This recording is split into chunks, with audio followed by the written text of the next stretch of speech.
In this video, I want to talk about the theory of constructivism, a very important theory in the classroom that educators use to help students succeed. Now, the question is, what is this theory and how does it work? Well, it's a critical pedagogy that is predicated, right? So that is based, pedagogy that is based, predicated, based on the idea that people actively construct or make their own knowledge based on experiences as learners, right? And this is the critical point, and this is the core of this concept, that people actively construct or make their own knowledge based on experiences as learners. And here we're talking about previous experiences as learners. The previous knowledge of learners, right, becomes the basis for new knowledge as they build on it. Right, so again, that's why educators need to know the background of the students, and they need to understand where they're coming from and engage them from that within that context. We cannot, at this point, in this day and age, use one brush to paint all students, because students come with different experiences. They come with different learning experiences. They come with different challenges, and educators have to meet them at the point of their need.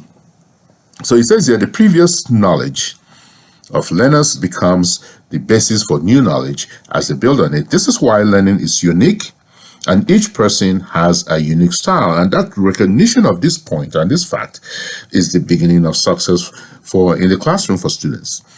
Okay, so here it says, educators must be conversant, knowledgeable with this theory, because it enables them to know that their students learn differently based on their experience, right?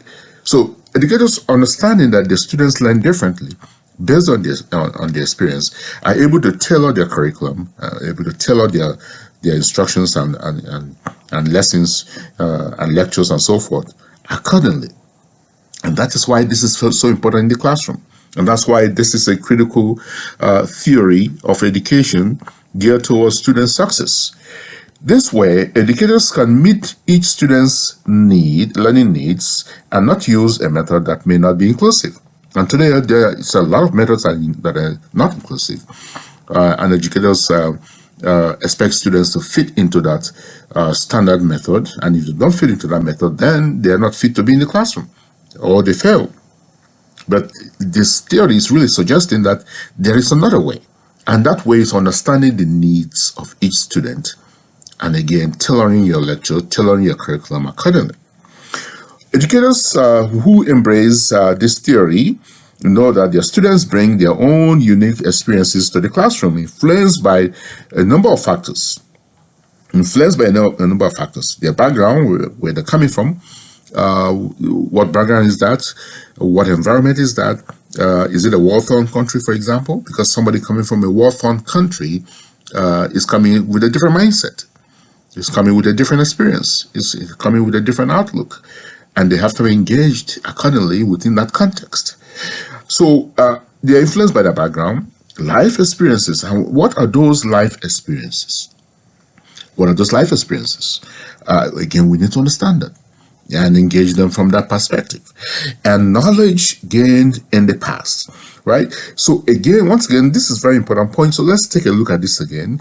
Educators who embrace this theory know that the students bring their own unique experiences to the classroom, influenced by their background, life experiences, and knowledge gained in the past. And that's why it's important for students, educators, to take the time to know their students. Now, of course, we don't expect that you know everything about your students, but at least their experiences, their background, where they're coming from, and engage them accordingly. Educators use this theory to help students to learn better. So constructivism is a critical pathology geared towards student success. And understanding and acknowledging that students are coming with unique challenges, they're coming with unique learning styles, they're coming with their own unique experiences, and those experiences inform how they learn new knowledge and how to gain new knowledge. And that recognition then is the beginning of success in the classroom. So educators must be very, very conversant and aware of this fact, As they get into the classroom and engage their students, they need to understand who those students are, what their experiences have been, the environment they're coming from, their outlook on life, their mindset, and engage them accordingly. And when this happens, then there's bound to be success. This is the theory of constructivism as a pedagogical approach in the classroom.